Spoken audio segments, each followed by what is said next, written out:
네, 귀한 찬양 감사합니다. 죄인 하나가 회개하면, 이런 제목으로 말씀 전하겠습니다.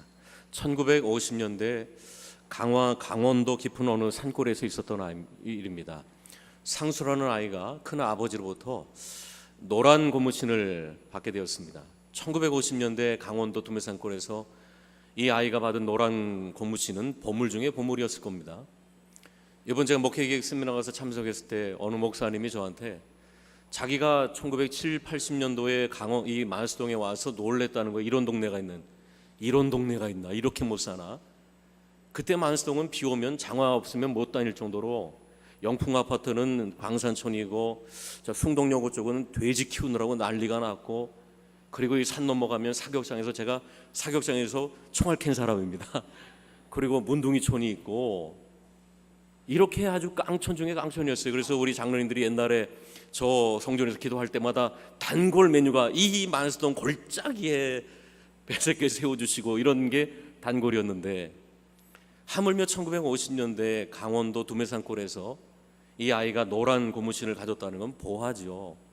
신지 못하고 늘 끌어안고 다니면서 있다가 어느 날 노란 고무신을 물에 닦다가 이걸 하나를 떠내려 보내게 된 겁니다. 그래서 이 아이가 이 하염없이 노란 고무신을 쫓아 내려가고 또 내려가다가 결국 길 잃어버리고 집 잃어버리고 천혜의 고아가 됐다고 합니다. 우리가 1980년도에 이산가족 찾기 방송이 나왔죠. 50년이 지난 다음에 이 상수라는 아이는 이미 노인이 됐죠. 초로의 노인이 돼서 나와서 자기가 어렸을 때 그 이야기를 쭉 얘기하니까 그 형이 그걸 보고 방송국에 전화를 해서 만나게 됐습니다. 50년이 지난 다음에 어머니는 이미 아들을 잃어버리자마자 돌아가셨고, 화병에 아마 돌아가셨나 보겠죠.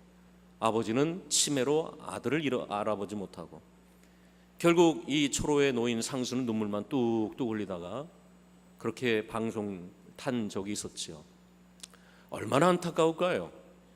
노란 고무신 하나 쫓아가다가 결국 길 잃어버리고, 집에 돌아가는 길 잃어버리고, 1950년대 그 험악한 세월, 전쟁의 시대를 홀로 고아처럼 지나간다는 그 험악한 세월을 보냈다는 게 얼마나 기가 막히겠습니까? 결국 50년이 흘러서 집에 왔지만 그 집은 다른 집이고, 어머니는 안 계시고 아버지는 치매에 걸리고, 참 그 사기 맞은 인생을 누가 보상할 수 있겠습니까? 우리 인생 가운데 보면 그런 분들도 많아요. 노란 고무신을 쫓아가다가 더 소중한 거, 더 귀한 걸 잃어버리는 분들이 얼마나 많이 있습니까? 우리는 사기당하지 않으려고 그래요. 그래서 제값보다 더 조금이라도 더 많이 주면 어떻게 해서든지 눈을 불을 켜고 더 깎으려고, 사기당하지 않으려고 하죠. 그러나 이 상수라는 이 아이의 인생이야말로 노란 고무신이 뭐라고, 그걸 쫓아가다가 젊음을 잃어버리고 부모의 사랑을 잃어버리고, 얼마나 안타까운 사기 맞은 인생이 될 수 있겠습니까? 이런 면에서 우리 인생도 마찬가지죠. 아마 여러분 인생 가운데 노란 고무신과 같은 것들이 있을 것입니다. 그거에 뭘 하고, 나중에 보면 그게 뭘 하고, 근데 그때는 그게 너무 귀해서 그걸 쫓아가다가 인생을 잃어버린 인생들이 참 많이 있을 것입니다. 이걸 어거스틴은 사랑의 질서라고 얘기해요.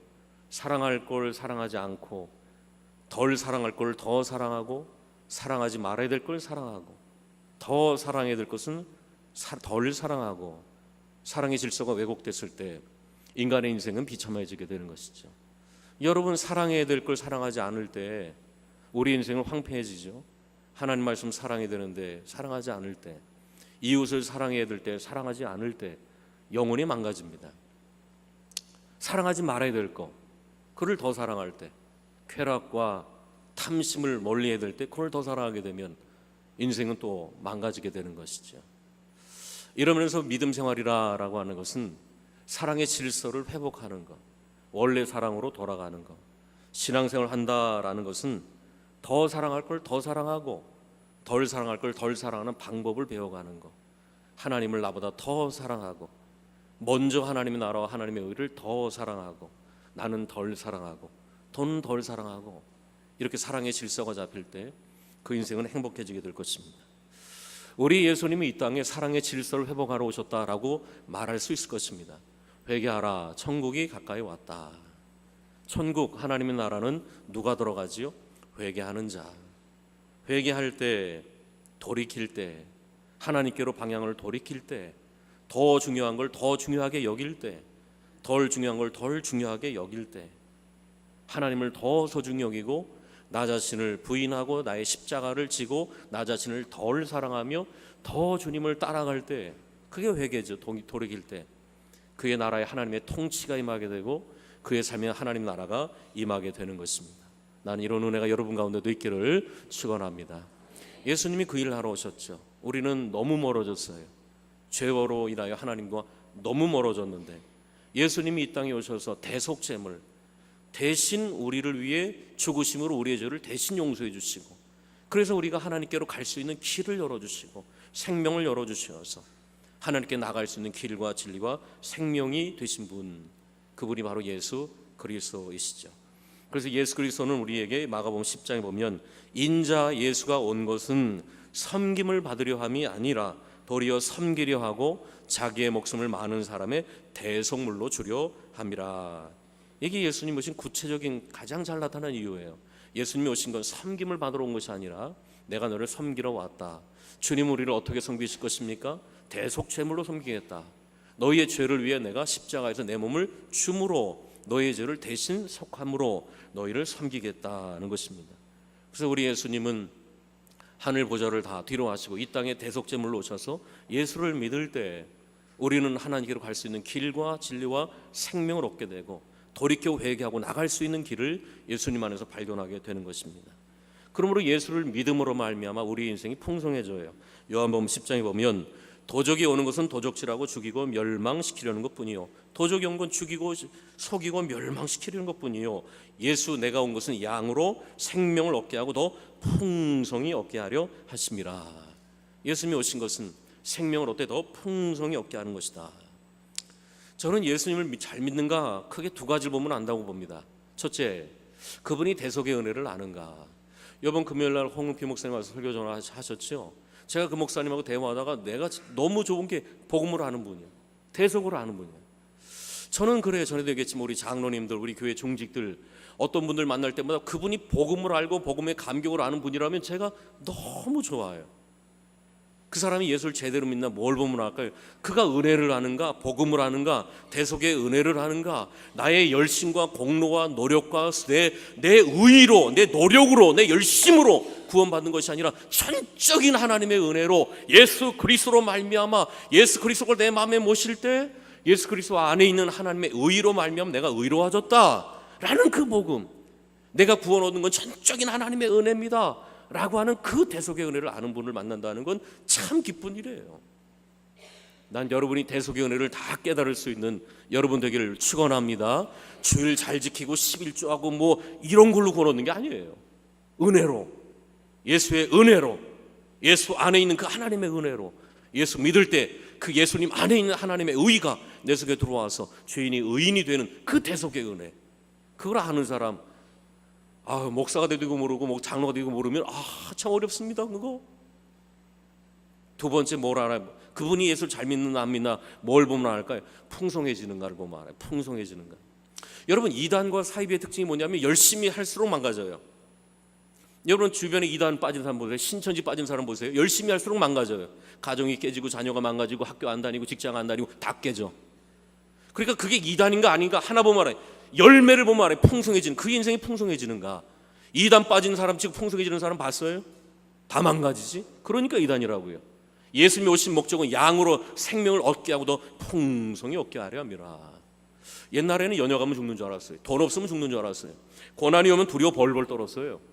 근데 예수 만남으로 말미암아, 예수가 내 속에 들어오므로 말미암아 연약할 때에 주님으로 강함을 배우게 되고, 물질이 부족할 때에 믿음으로 견디고 버티며 날마다 주님이 만나를 공급해 주신 날마다의 은혜로 사는 방법을 깨닫게 되고, 고난 속에서 우겨쌈을 당해도 주님이 나와 함께 하신 그 은혜로 그걸 뛰어넘게 되고 풍성해지는 것이죠. 난 이런 풍성함이 여러분 가운데도 있기를 축원합니다. 두 가지 보면 알아요. 은혜를 아냐, 예수로 말미암아 풍성함이 있냐. 그러니까 은혜 받는 사람 얼굴이 달라져요. 어제 이용원 장로님 가정에서 청년들하고 저를 초청해 주셔갖고 태국 선교팀이 2차를 좀 했는데, 한 청년이 제가 길거리에서 봤는데 얼굴이 환하고 너무 이쁜 거예요. 야, 너 오늘 왜 이렇게 이쁘냐? 너 오늘 왜 이렇게 이쁘냐? 너 오늘 왜 이렇게 이쁘냐? 제가 한 10번 했나 20번 했나 그랬더니 나중에 아이스크림 사오더라고요. 너무 이쁜 거예요. 너무 이쁜 거예요. 제가 이렇게 목회를 하면 그래요. 세 종류 같아요. 너무 이쁜 분들이 더 이뻐지는 경우는 거의 없어요. 근데 어떤 분들은 이뻐요. 객관적으로 보면 이목구 뚜렷하고 이쁜데 은혜가 없으면 안 이뻐요. 이쁜데 안 이뻐. 찬바람은 쌩쌩 돌고 안 이뻐. 세 번째, 원판을 보면 별로야. 근데 이뻐요. 원판을 보면 이쁘다고 말하기는 좀 거시기 한데 이뻐요. 이유는 은혜에 보톡스를 맞아서 그래. 벌써 얼굴이 환해져요. 은혜 받은 분들 보면 주변 좀 보세요. 얼굴이 환해지. 이 얘기를 하면 아마 여러분 중에 근데 목사님은 왜 얼굴이 그렇습니까? 제가 은혜 받아서 이 정도입니다. 은혜로 산다는 거. 그래서 풍성해지는 거예요. 하나님이 예수 그리스도 안에서 은혜 담아주시고 예수를 믿음으로 말미암아 하나님의 은혜가 내 속에 들어옴으로 우리가 죄 용서함 받고 하나님의 풍성함으로 살아가는 은혜가 여러분 가운데 있기를 축원합니다. 이런 은혜를 특별히 더 깊이 느끼는 사람들이 있습니다. 누굽니까? 죄인들입니다. 이런 은혜와 풍성함을 더 많이 느끼는 사람이 있어요. 누굽니까? 죄인들입니다. 왜 죄가 많은 곳에 은혜가 많다고 할까요? 이것 때문에 그렇습니다. 왜 교만한 자에게 은혜가 없을까요? 이것 때문에 그렇습니다. 전 때로는 좀 극단적으로 여러분 오해 없이 들으십시오. 제일 목사가 어려운 사람이 누군지 아십니까? 적당하게 죄 짓고 죄 진지도 모르고 안 진지도 모르고 적당하게 옳게 사는 사람들 제일 어려워요. 적당하게 배부러 갖고 어떤 음식을 줘도 배고픔이 없는 거야. 근데 배고픈 사람은 어떤 음식 줘도 아멘이지요. 나도 죄인인 줄 알고 너도 내가 죄인인 줄 아는 사람, 그 사람 은혜 받을 확률이 많아요. 그럼 목사님 죄지라는 얘기입니까? 라고 듣지는 마시지만 죄 지은 사람이 옛날에 막 산 사람이 은혜 받을 확률이 많아요. 왜냐하면 은혜가 배고픈 사람들이기 때문에. 그래서 파스칼이 이런 얘기를 해요. 스스로가 죄인임을 깨닫는 것이 위대한 것이다. 위대한 인간이 누구냐? 스스로가 죄인임을 깨닫는 사람이 위대한 것이다. 바울이 왜 위대합니까? 오라 이 곤고한 사망의 몸에서 누가 나를 해방하랴. 나는 죄인 중에 괴수다 라는 죄에 대한 자기 의식이 확실하니까 은혜 없으면 못 사는 거예요. 은혜 없으면 못 삽니다. 은혜 주시지 못하면 못 삽니다. 난 여러분들의 이런 은혜에 대한 목마름 있기를 축원합니다. 이게 있어야 돼요. 누가요? 죄인이. 그러니까 전도 제일 어려운 사람이 누굽니까? 법 없이도 사는 사람들. 죄인이다. 난 죄인 아닌데. 예수가 왜 필요해? 예수가 죄인한테 필요한 거 아닙니까? 죄사함이 누구한테 필요해요? 내가 죄인인 걸 아는 사람이 죄사함 필요한 거 아니에요? 근데 난 죄가 없다는 거야. 그게 무슨 예수가 필요해요? 그리고 우리 주님 뭐라고 말씀하시죠? 건강한 자에게는 의원이 필요 없고 병든 자에게 필요한 것이면 나는 죄인을 부르러 의인을 부르러 온 것이 아니요 죄인을 부르러 왔더라. 누가 하나님의 은혜를, 예수님의 은혜를 누가 더 깊이 받습니까? 죄인들이에요. 죄인들. 내가 죄인이라고 인식하는 사람들. 그러니까 누가 복음이 십자가의 복음을 누가 언제 깨닫습니까? 내가 죄인임을 철저하게 깨달은 사람들. 그들이 은혜 받아요. 내가 뭐 죄 있나? 이 정도면 됐지. 자신만만한 사람들 아마 교회 다녀도 복음 알기가 어려울 겁니다. 성령이 오시면 자기 죄가 보여요. 그럴 때 오라 난 공고한 자구나. 바울조차 그랬는데 오늘 예수님께 와서 황홀하게 하는 사람들이 누굽니까? 세리와 죄인들입니다. 오늘 말씀해 보니까 예수님께 모여든 사람이 누굽니까? 세리와 죄인들입니다. 성경에 보면 죄인의 대명사, 죄인의 괴수가 세리와 창녀 그러면 죄인의 대명사예요. 근데 오늘 예수님께 모여든 자들이 누굽니까? 세리와 죄인들, 창녀들이겠죠. 그들이 예수님께 우글우글 몰려듭니다. 그들은 은혜가 없으면 죽기 때문에 그렇습니다.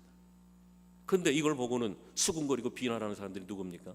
자칭 의롭다고 하는 바리새인들, 서기관들, 자칭 의롭다고 하는 서기관과 바리새인들. 이 당시에는 자칭 의롭다고 하는 사람들은 죄인과는 겸상하면 안 됩니다. 만나서도 안 되고 대화에서도 안 되고 피해야 돼요. 그런 게 잘 사는 줄 알았어요.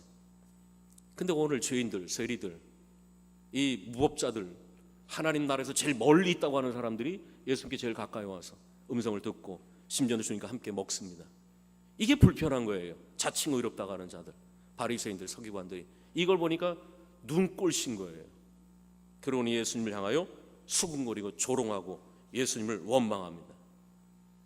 의롭다고 하는 사람들은 죄인들을 멀리 해야 되거든요. 노는 물이 다르기 때문에. 유유상종이다라는 말처럼 이런 데를 두려워하고는 어울리면 안 돼요. 그러니까 이런 바리새인들은 예수님을 공격 많이 했습니다. 마가복음 11장에 보면 예수님 이렇게 공격해요. 먹기를 탐하고 포도주를 즐기는 사람이요 세리와 죄인의 친구로다. 예수님을 세 가지로 공격해요. 먹보다, 술꾼이다, 죄인들과 함께 어울려 다니는 죄인의 오야붕이다, 뭐 이런 식으로 예수님을 조롱합니다. 여러분, 보통 저한테 만약에 여러분이 저를 평가할 때 우리 담임 목사님은 음식을 절제하고 말이야, 술은 입에도 대지 않고 말이야, 늘 거룩한 사람들하고 몰려다녀, 그럼 전 평가를 좋게 받았다고 할 것입니다. 근데 만약 여러분이 저를 향해서 우리 목사님 먹사 맨날 먹기만 좋아하고 말이야, 가끔가다 저 포도주 한 잔씩 하나 봐, 그리고 맨날 어울려 다니는 게 맨날 어떻게 그런 꼬라지들하고 어울려 다니냐, 이러면 저 목회하기 어려울 거예요. 근데 예수님 마치 그와 같았어요. 맨날 가면 먹으러 다니잖아요. 우리 예수님 늘, 야 오늘 네 집에 와서 좀 먹을게, 가나 혼인잔치에서 먹고는 뭐 심지어는 뭐 포도주를 엄청 만들어내지 않습니까? 그럼 늘 몰려다니는 꼬이는 것들이 세리와 창녀와 죄인들 뿐이란 말이죠. 그러니 자칭 의롭다고 하는 이들의 눈에 보면 얼마나 예수가 못마땅하겠습니까? 그렇게 예수를 공격을 해요. 그래서 우리 예수님은 비유의 대가예요. 저는 가능하면 비유를 많이 했으면 좋겠어요. 왜냐하면 예수님이 설교로 설명을 많이 한 게 아니라 우리 예수님은 설교를 많이 할 때마다 비유를 대부분 얘기하셨어요. 오늘도 딱 한마디 비유 얘기하시죠. 양 100마리가 있는데 한 마리를 잃어버렸어. 그럼 주인 어떻게 하겠냐? 99마리를 들판에 두고 한 마리를 찾으러 나가지 않겠냐? 4절에 보니까 찾도록 찾을 때까지 찾아다닌다. 찾을 때까지. 이 주인의 의지와 결기를 보는 말씀 아닙니까? 한 마리 찾을 때까지 찾겠다. 찾은 다음에 돌아와서 벗과 친구들 모아놓고 동네 사람들과 함께 양 한 마리 찾았는데 소 한 값을 내놔요. 오늘 성경에 안 나왔지만 어마어마하게 잔치를 벌이죠. 그리고는 먹고 즐기자, 이 비유를 얘기하십니다. 여러분, 이 비유를 들으면 어떤 마음이 듭니까? 91마리는 어떡할 거야? 왜 이렇게 한 마리에 낭비를 하는 거야? 이 효율적이지 못하구만, 에너지 낭비하고 있구만. 양 한 마리를 찾았다고 소 한 마리 값을 내? 이 비효율적이야. 이런 분들은 좀 바꿔보십시오. 양을 여러분이라고, 나라고 생각한다면, 아니 여러분의 자녀라고 생각한다면 얼마나 고맙겠어요? 자녀가 병 걸렸는데 1억 든대요, 치료하려면. 그게 낭비예요? 내 자녀 뭐 1억 가치가 있나? 그러겠어요? 사랑은 낭비하지 않습니다. 사랑은 낭비라고 얘기하지 않아요. 솔직히 자녀들 키울 때 얼마나 돈 많이 들어갑니까? 낭비라고 생각하는 부모 있어요? 사랑은 낭비를 몰라요. 억합을 깨트린 여인, 낭비라고 한 제자는 사랑하지 않기 때문에 그래요. 우리가 여러분 뭐 할 때 낭비라고 생각하는 사람은 사랑으로 하지 않기 때문에 그렇습니다. 사랑은 낭비를 모르는 것입니다. 그렇다면 우리 하나님은 우리 예수님을 보낸 건 낭비 중에 낭비일 것입니다. 우리가 뭐라고? 여러분이 뭐라고? 깨끗해요, 의로워요, 착해요, 뭘 바라요? 날마다 뒤돌아서면 넘어지고 깨지고 죄 짓는 게 우리인데, 근데 그 예수님을 보냈다는 건 낭비 중에 낭비 아닙니까? 낭비라고 얘기하는 사람이 있어요? 사랑은 낭비를 몰라요. 한 마리의 잃은 양을 찾은 목자는 왜 찾으러 갔죠? 사랑하니까. 불쌍히 여기는 마음이 있기 때문에. 사랑의 근본 마음에는 불쌍히 여기는 마음이 있어요. 하나님이 세상을 이처럼 사랑하사 독생자를 주셨으니, 이걸 다른 말로 하면 하나님이 우리를 이처럼 불쌍히 여기사 이 아들을 주셨으니라고 얘기할 수 있을 것입니다. 그러므로 목자는, 이 사랑은 불쌍히 여기는 마음 때문에, 바로 하나님의 마음이 우리를 향한 불쌍히 여기는 마음 때문에 그래요. 복음서에 보면 여러분 읽다가 놀랄 것입니다. 불쌍히 여겼다는 구절이 이렇게 많았나? 복음서에 보면 우리를 불쌍히 여겼더라. 방황하는 우리를 보고 불쌍히 여겼더라. 목자 없는 양 같은 우리를 보고 불쌍히 여겼더라. 1만 달란트 보면 내가 너를 불쌍히 여긴 것처럼. 그러므로 하나님의 사랑은 어떤 사랑입니까? 우리를 불쌍히 여기는 마음. 이게 하나님의 마음이고, 그래서 주님이 우리를 불쌍히 여겼기 때문에 우리 구원받은 거예요. 내가 의로워서 착해서 한 사람도 없어요. 한 사람도 없어요. 뭐 의로웠지? 얼마나 의로워요 여러분이? 얼마나 의롭습니까 여러분이? 근데 하나님이 우리를 불쌍히 여겨갖고 그 사랑이 우리를 구원한 거예요. 우리가 기도할 때도 마찬가지예요. 여러분 의로 와갖고 은혜 보좌 앞에 나오는 겁니까? 아니에요. 먼저 뭐예요? 긍휼하심을 얻고, 긍휼이 먼저예요. 하나님의 긍휼. 하나님 우리를 불쌍히 여기니까 우리가 불쌍히 여기고 주여 주밖에 없습니다 하고 나올 때 그걸 불쌍히 여기셔서 은혜 보좌 앞에 나가는 거 아니겠습니까? 기도할 때도 마찬가지예요. 의로 와서 기도하는 거 아니에요. 우리가 자신 만만해서 자격이 있으니까 기도하는 거 아니에요. 우리가 기도로 은혜의 보좌 앞에 나갈 수 있는 이유는 하나님 우리를 불쌍히 여기기 때문에 그래요. 최고의 기도가 뭡니까? 주여 우리를 불쌍히 여겨 주옵소서. 이 기도는 그 어떤 기도보다, 그 어떤 금식 기도보다, 그 어떤 40일 금식보다 저는 위대한 기도는 이거라고 봐요. 주여 저를 불쌍히 여겨 주옵소서. 여러분 기도 안 되십니까? 마음이 답답해요? 여러 가지 기도할 거 없어요. 여러 가지 기도할 거 없어. 그냥 한마디, 주여 우리를 불쌍히 여겨 주옵소서. 그게 최고의 기도예요. 최고의 기도. 어떤 유창한 기도보다도 주여 나를 불쌍히 여겨 주십시오.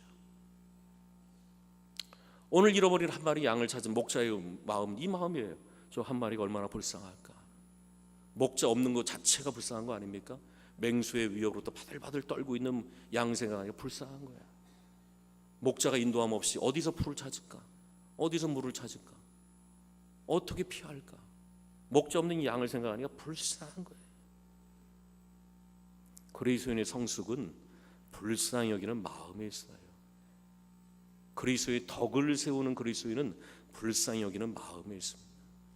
난 여러분이 기도를 유창하게 하고 성경 366권을 다 외우고 66권 다 외우고 뭐 그러십니까? 귀한 일입니다. 더 나아가서 불쌍히 여기는 마음이 여러분 가운데 있기를 축원합니다. 그래야 그리스도의 완성이에요. 그게 사랑이죠. 바리새인과 서기관들에게 부족한 게 뭡니까? 불쌍히 여기는 마음이 적어요. 복음서 보면 우리 예수님이 이 바리새인과 서기관들을 왜 그렇게 분노하고 싫어했을까요? 불쌍히 여기는 마음이 부족해요. 여러분 병든 사람들 병의 고통이 얼마나 큽니까? 그런데 서기관들은 왜 안식일에 병 고쳤냐는 거야. 배고픈 게 얼마나 배고픈 게 힘듭니까? 왜 손 안 씻고 먹었냐는 거야. 늘 불쌍히 여기는 마음이 없이 옳으냐 그르냐로만 따지는 거야. 옳으냐 그르냐로만 따지지 그 안에 있는 마음의 불쌍함을 모르고 존재를 모르고 옳으냐 그르냐. 그러니까 재수가 없는 거야. 난 여러분 그리스도인들이 다 재수 있는 사람이 되기를 축원합니다. 서로 인사합시다. 재수 있읍시다. 그리스도인이 옳고 그름만 알고 불쌍함을 모르는 사람이라면 재수 없는 사람이 될 확률이 많아. 왜 기도 안 하냐? 왜 주님 똑바로 못 믿냐? 이번 명절 우리가 하죠. 추석 때 여러분 예수 안 믿는 여러분의 형제들에게 난 여러분이 재수 있기를 바랍니다. 맨날 예수 믿으세요 그러면서 명절 때는 제일 늦게 오고 제일 먼저 가고 설거지는 하나도 안 하고 뭐 제사 음식 난 제사 안 지내 그런 사람이 제사 음식 먹을 땐 제일 많이 먹고 아우 재수 없어 그거. 안 그래요? 제일 먼저 가서 열심히 일하고 용돈 드리고 시부모 모시는 시누이한테 아무 소리 하지 말아요. 부모가 하는 옆에 있는 것만으로도 얼마나 대단한 건데. 난 여러분이 재수 있기를 축원합니다. 재수 있어야 돼요. 그리스도인은 말로는 옳은 거 그런 것만 따지는데 하는 거 보면 영락없이 재수 없는 거예요. 누가 예수 믿겠어요? 옳으냐 그러냐. 고린도 교회가 그랬죠. 옳으냐 그러냐. 우상에게 뭐 저런 고기를 먹어야 되냐 말아야 되냐. 누가 옳으냐. 여러분 종교적으로 옳으냐 그러냐 따지면 끝이 없어요. 주님 오실 때까지 결론 안 나는 일들이 많습니다. 결론 안 나는 일들이 많아요. 성경은 뭐라고 말해요? 예수라는 그 예수 구원을 확실히 하는 예수 이외에는 그렇게 따질 게 별로 없어요.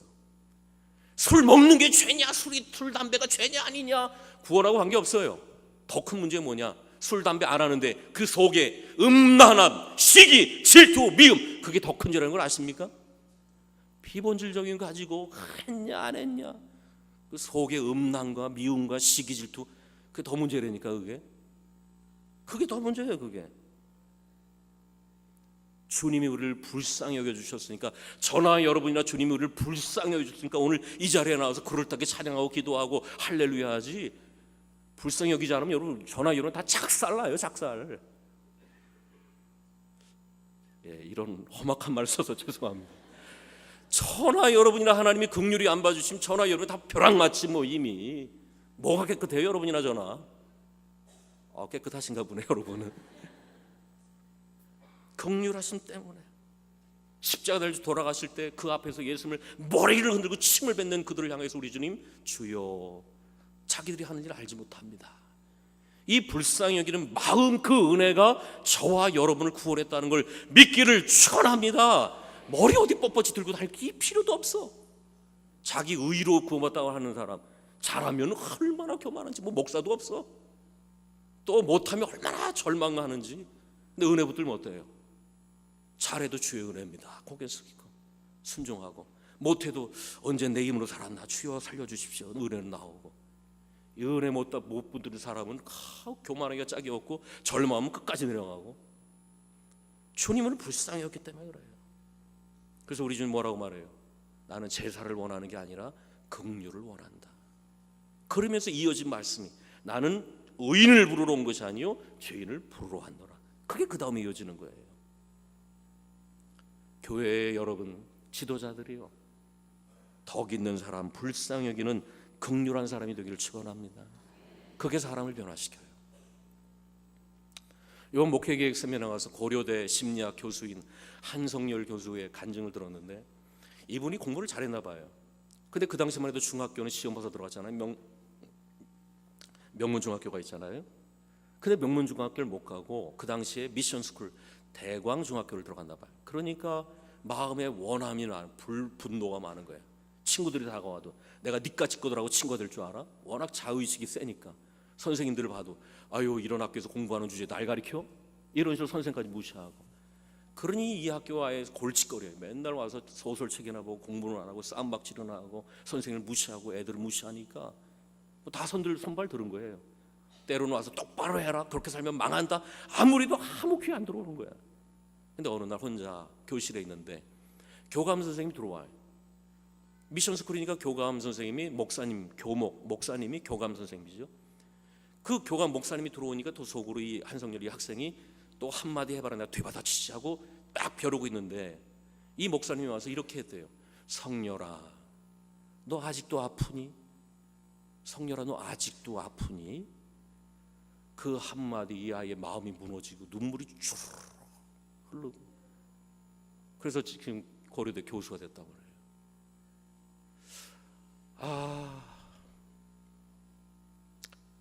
제가 기도하는 게 바로 이런 마음을 달라는 거예요. 저도 자녀를 키울 때도, 성도를 만날 때도, 인간관계를 할 때도 옳으냐 그러냐 옳으냐 다 죽어요. 그러면 불쌍히 여기는 마음, 아프구나, 너무 아프구나. 우리 인생이 다 길바닥에서 강도 만나 죽어가는 사람들이죠. 죄의 강도 만나고 시간의 강도 만나고 병의 강도 만나서 다 우린 죽어가는 인생들인데, 사마는 사마리아인이 어떻게 해요? 불쌍히 여겨 그를 치료해보죠. 구원은 여기서 시작돼요. 그러니 우리 그리스도인이라면 불쌍히 여기는 마음이 있어야 될 거 아니에요? 그게 아버지의 마음이에요. 전 가끔 의아한 건, 예수를 잘 믿는다고 하고 기도를 많이 한다고 하고 예수를 오래 믿었다고 하는데 전투적인 사람들은 그건 문제가 있는 거예요. 그건 문제가 있는 것입니다. 제가 어느 날 어떤 보고서를 봤는지 설교를 들었는지 모르겠지만, 자살한 가정은 그 교회를 떠날 수밖에 없다라는 거예요. 아유, 저 권사들이 자살했대, 저 집사 남편이 자살했대. 그러면 그 소리 때문에 그 가정이 결국 그 교회에 버티지 못하고 떠난다는 거예요. 여러분, 자식이 자살한 그 부모야말로 우리가 더 불쌍히 여기게 되는 거 아니에요? 남편을 잃은 그 집사를 더 불쌍히 여기게 되는 거 아니야? 그때야말로. 근데 더 공격을 해. 우리는 똑바로 믿지 못해서 그래, 너가 기도하지 않아서 그래. 불쌍히 여기지 않는 이 믿음은 얼마나 비순지. 여러분, 우리가 보통 이런 얘기를 해요. 대출을 할 때 해가 쨍쨍할 때는 우산 빌려주고 비 올 때는 우산 걷어가는 게 은행이다, 이런 얘기를 해요. 비 올 때 우산 줘야 되는 거 아니야? 미국의 유명한 릭 워렌 목사님이 계신데, 이 목사님의 아들이 자살했어요. 근데 이 목사님의 아들이 자살했을 때 이 목사님을 제일 힘들게 한 사람이 누군지 아십니까? 교인들이라는 거예요. 목사가 어떻게 했으면 아들이 자살하냐고. 아들을 잃어서 마음 아파 죽겠는데 이 목사를 그렇게 공경해야 되겠어? 그게 그리스도인이에요? 그게 그리스도인이냐고. 그게 잘 믿는 사람들이에요. 그게 바리새인들이 그랬다니까. 그때만로 제일 도와줘야 될 거 아니야? 아유, 저 남편 저 사업 부도 났다며, 저거 어려움 당한다며. 공격할 게 아니라, 비웃을 게 아니라 그때만로 더 뜨겁게 사랑해야 될 거 아니에요? 그게 그리스도인의 장성한 불. 이런 마음이 없이 기도만 열심히 하고 성경을 더 많이 알아서 이게 공격의 무기가 된다면 그 사람은 얼마나 많은 사람들을 죽이겠습니까? 그러니까 우리 주님 야고보 2장에 보면 긍휼을 행하지 아니하는 자에게는 긍휼이 없는 심판이 있을 것이다. 긍휼이 없으면 긍휼 없는 심판을 받게 된다는 거예요. 긍휼은 심판을 이기고 자랑한다. 긍휼은 심판까지 이긴대요. 놀라운 말이죠. 앞으로 우리가 하나님의 심판 앞에 서게 되면 우리가 뭘 선처바라겠습니까? 주여 불쌍히 여겨주십시오. 주의 은혜로 저를 불쌍히 여겨주십시오. 이거 위에 우리가 할 말이 어디 있습니까? 보통 우리는 예수 천당 신지옥 그래요. 사실 맞는 말이에요. 그러나 저 영혼 불쌍해서 어떡하나, 저 영혼 지옥 가면 어떡하나라는 불쌍한 마음이 없다면 이 얘기는 안 하는 게 좋아요. 그 불쌍한 마음이 없이 얘기해서 구원 얻을 사람이 거의 없기 때문에. 잃어버린 한 마리 양을 찾은 이 목자의 마음은 이 불쌍히 여기는 마음. 목자가 없는 양은 이미 지옥입니다. 여러분, 목자가 없는 양은 이미 지옥이에요. 자기 방어 능력이 있습니까? 인도함 받을 수 있습니까? 눈은 멀어가지고, 약해 빠졌는데 눈은 멀어지고 공격할 능력은 없고. 목자 없는 양은 이미 지옥입니다. 더 나가봅시다. 하나님이 없는 인생은 이미 지옥이라는 걸 여러분 아십니까? 예수 안 믿으면 지옥 가! 그 말 이전에 하나님 없는 게 이미 지옥입니다. 하나님 없는 게 지옥이에요. 여러분, 하나님의 보호함 없이 이 세상 살아. 하나님의 인도함 없이 살아. 하나님의 지혜 없이 내가 어디서 왔는지, 죽은 다음에 어디로 갈지, 나는 오늘 어떤 누구와 함께 살지, 하나님의 모든 은혜와 돌봄과 인도가 없는 것 자체가 지옥이라는 걸 여러분 아십니까? 허무의 지옥을 사는 거지, 무의미의 지옥을 사는 거지. 전도라는 게 뭡니까? 하나님이 없이, 목자 없이 유리방황하는 양을 바라보는 목자의 마음처럼 하나님이 없으면 저 인생은 어떻게 될까? 저는 정말 그래요. 저 사람 예수 안 믿고 어떻게 사나? 현생은 그럭저럭 살았다 하더라도 죽은 다음에 어떻게 될까? 이게 제일 안타까워요, 사실은.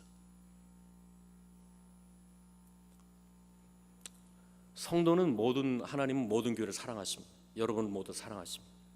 그러나 기뻐하지는 않습니다. 우리도 자녀들이 있어요. 다 사랑하죠 뭐. 그러나 기뻐하는 자녀가 여러분 있죠. 여러분 자녀 다 사랑하지만 기뻐하는 자녀가 있어요. 어느 날 아내가 아침에 바닥에 앉아서는 넋두리를 해요. 무슨 소린가 봤더니 이렇게 넋두리를 해요. 한 자녀는 기도하게 하는 자녀, 한 자녀는 쉼을 주는 자녀, 한 자녀는 기쁨을 주는 자녀, 이렇게 넋두리를 하더라고요. 다 사랑하죠 우리 자녀들. 근데 한 자녀는 늘 기도하게 만들어. 주여. 근데 한 자녀는 쉼이 돼. 어떤 자녀는 기뻐. 어제 어떤 권사님하고 식사를 했는데 그 권사님이 저한테 이렇게, 목사님 제가 태어나서 3가지 제일 잘했던 게 있대. 첫째, 하나님 믿은 게 제일 잘했고, 두 번째는 베델교회에 나온 게 제일 잘했고, 아멘 좀 하세요. 세 번째는 지금 남편을 만난 게 너무 기쁘다는 거야. 남편이 자기를 너무 편안하게 해줘. 여러분의 남편은 어떤 남편입니까? 기도하게 하는 남편입니까? 쉼을 주는 남편입니까? 기쁨을 주는 남편입니까? 여러분의 아내는 어떤 아내입니까? 여러분의 자녀는 어떤 자녀입니까? 그럼 더 나가서 여러분은 하나님 앞에서 어떤 자녀입니까? 맨날 주님이 우리 보고 아유 쟤 또 기도해 줘야 됐구만. 아니면 주님이 여러분 볼 때 기쁘다, 너 때문에 기쁘다, 그런 성도입니까? 여러분 어떤 성도입니까? 하나님 안에서. 오늘 7절 보시면, 내가 너에게 이르노니 이와 같이 죄인 하나가 회개하면 하늘에서는 회개할 것 없는 의인 99을 인하여 기뻐하는 것보다 더하리라. 의인 99명이 얼마나 주님께 영광 돌리겠습니까? 기도하고 찬양하고 얼마나 영광 돌리겠습니까? 근데 하나님은 의인 99명의 기쁨보다는, 그들이 행하는 기쁨보다 누가 뭐 어떤 데 더 기쁘다고 하는 거예요. 죄인 하나가 회개하고 주님께 돌아오는 걸 더 기쁘다, 더 기쁘다. 그게 더 기뻐요. 우리 교회 관심이 어디 있어야 될까요? 하나의 예화를 들고 오늘 말씀 마칩니다. 알렉산더 화이트라는 한 유명한 설교자가 있는데, 어떤 사람이 이 설교자의 친구가 예수를 안 믿는 거예요. 그래서 예수 안 믿는 친구를 이 사람이 예수 안 믿는다고 뭐라고 한 겁니다. 그래서 이 화이트 목사님이 화가 난 거예요. 내 친구를 공격해? 내 친구를 너가 공격해? 얼마나 화가 나는지 집회 와서 집회가 안 될 정도로 자존심 잃어버리고 너무 화가 나서 화를 쏟아낸 겁니다. 이 소식을 들은 이 사람이 한마디 더 해요. 이 목사는 정말 회심하고 예수를 진짜 믿는지 복음을 진짜 아는지 난 당신의 믿음을 의심합니다 라고 얘기해요. 그래서 이 목사님이 그 얘기를 듣자마자 분노하지 못하고 침묵하고 나중에 머리를 손을 감싸고는 이렇게 얘기해요. 제발 나 혼자 내버려 두십시오. 제발 나를 혼자 내버려 두십시오. 제 마음을 점검해 봐야 되겠습니다. 여러분에도 저게 동일한 말씀드립니다.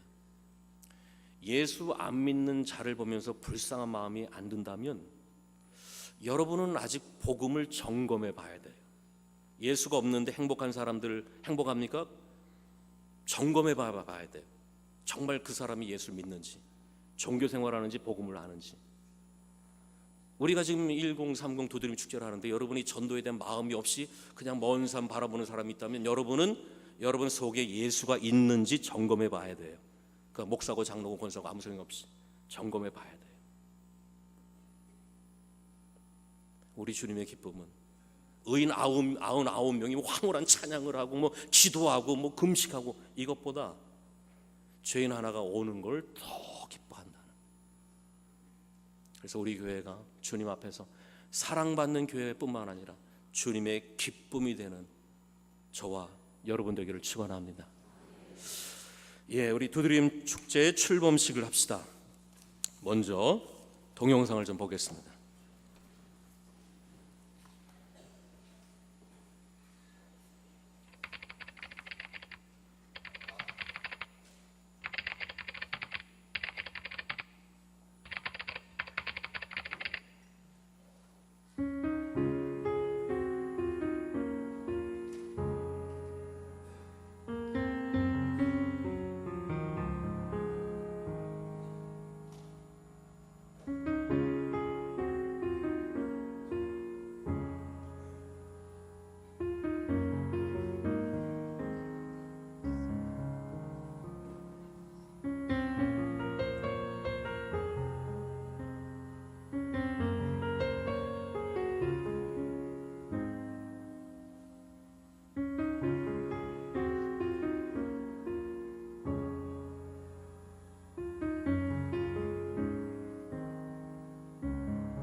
지금부터 1030 도드림 축제 출범식을 시작하겠습니다.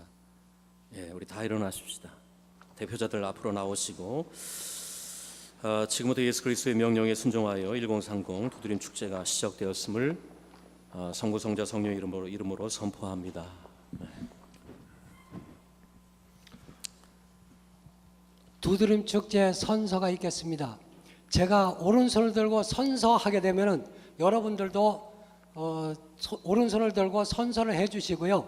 제가 하나, 둘, 셋의 내용을 선창하면은 하나, 둘, 셋을 포함해서 내용을 힘차게 얘기해 주시면 되겠습니다.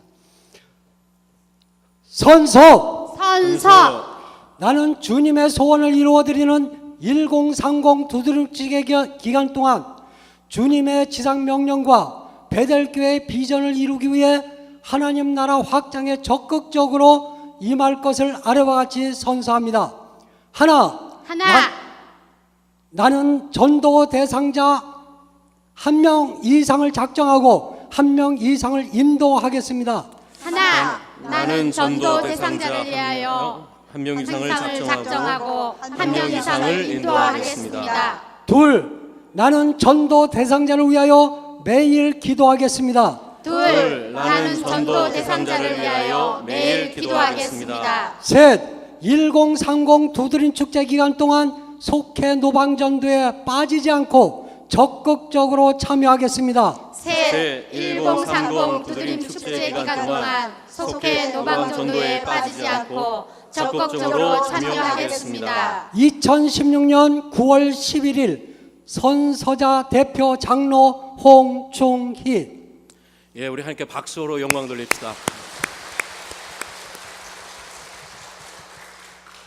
구제창을 하겠습니다. 제가 최고의 순종은, 최고의 사랑은, 최고의 축복은 하면은 여러분은 전도로 외쳐주시면 되겠습니다. 최고의 순종은 전도, 최고의 사랑은 전도, 최고의 축복은 전도. 예, 우리 가라 찬양합시다. 가라. 우리 앉아서 찬양합시다. 우리 1절 찬양한 후에 전도를 하는 마음 달라고, 전도할 때에 복음이 들어가게 달라고, 셋째 그들이 잘 청청하게 해달라고 세 가지를 놓고 우리 통성으로 기도 한번 합시다. 하늘과 땅의 모든 권세 주셨으니 그러므로 너희는 전하라 모든 사람에게 가라 가서 전하라 사랑의 진주 가서 전하라 예수 그리스도 사랑의 진주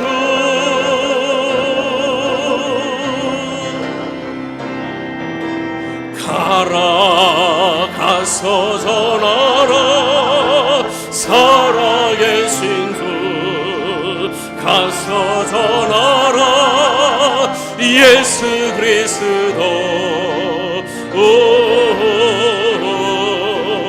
곧 오시리라. 우리 다 같이 주여 한번 하고 통성으로 기도합시다. 주여 사랑의 아버지 하나님 감사합니다. 오늘도 주의 재단에 우리를 불러오마 주시고 오늘도 말씀을 들으며 도드림 출범 예배를 드리게 하시니 감사를 드립니다. 한 천하의 모든 아버지 하나님 영혼들을 사랑하시는 주님, 99마리 양을 둘에 두고 한 마리 양을 찾아나시는 목자의 기쁨처럼 우리 주님께서는 의인 99명 때문에 기뻐하는 것보다는 죄인이 회개하고 돌아오는 것을 더 기뻐한다고 그랬습니다. 전하라 살아계신 주 목적 없는 양같이 전하라 예수 그리스도 이미 지옥인 것을 우리는 아는 것처럼 이 땅에서 하나님 없이 살아계신 사는 예수 주 없이 사는 세계 자체가 지옥이라는 우리가 알 때에 아버지 우리가 불쌍한 마음을 가지고 가라 가서 전하라 살아계신 주 가서 전하라 예수 그리스도 예수 그리스도의 복음이 그 속에 들어가 예수를 영접할 수 있는 고도 놀라운 믿음의 역사가 일어나게 도와주시옵소서. 그들이 하늘과 땅에 예수의 복음을 듣고 모든 족속 주셨으니 넓어지며 그러므로 너희는 전하라 예수와 믿는 남편, 예수와 모든 믿는 사람 예수와 믿는 자녀들, 예수와 믿는 우리 이웃들 가서 전하라 살아계신 주 가서 전하라 예수 하나님의 기쁨이 될 수 그리스도 있는 믿음의 살아계신 주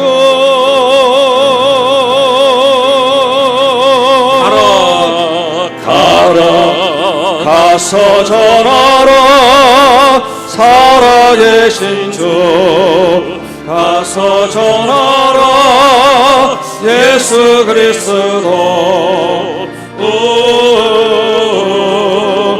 거두시리라 너에게 분부한 일어나서 합시다. 너희는 분부한 모든 것을 가르치라 이 세상 끝날까지 영원히 함께 있으리라 가라 가서 전하라 살아계신 주 가서 전하라 예수 그리스도 살아계신 주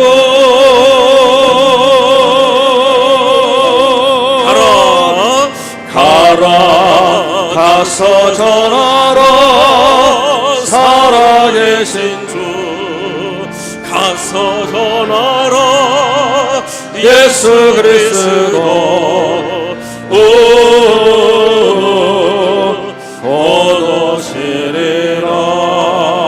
거두시리라. 기도합시다. 노란 고무신 쫓아가다가 길 잃어버리고 인생 잃어버린 상수와 같은 사람이 얼마나 많습니까? 이 땅이 전부인 줄 알고 그냥 자기 마음대로 살다가 영혼을, 생명을, 구원을, 충만함을 잃어버린 사람들이 얼마나 많습니까? 우리는 과연 불쌍히 여깁니까 그들을? 예수 믿어 꼴 좋다 너 지옥 가? 이런 말이 아니라 어떡하나, 저 양 없이, 양이 좀 목자 없으면 어떡하나, 저 인생이 하나님 없이 어떡하나, 이런 불쌍히 여린 마음 가지고 가서 복음 전할 수 있는, 그래서 사랑받는 존재뿐만 아니라 주님께 기쁨이 되는 우리 베델교회 성도들 되게 도와주옵소서. 이제는 우리 주 예수 그리스도의 은혜와 하나님 아버지의 크신 사랑과 성령의 감화감동 역사 교통하심이 불쌍히 여기는 마음 가지고 영원 구원하길 원하는 모든 성도들 머리 위에 이제부터 영원토록 함께 하시길 간절히 축원하옵나이다. 아멘.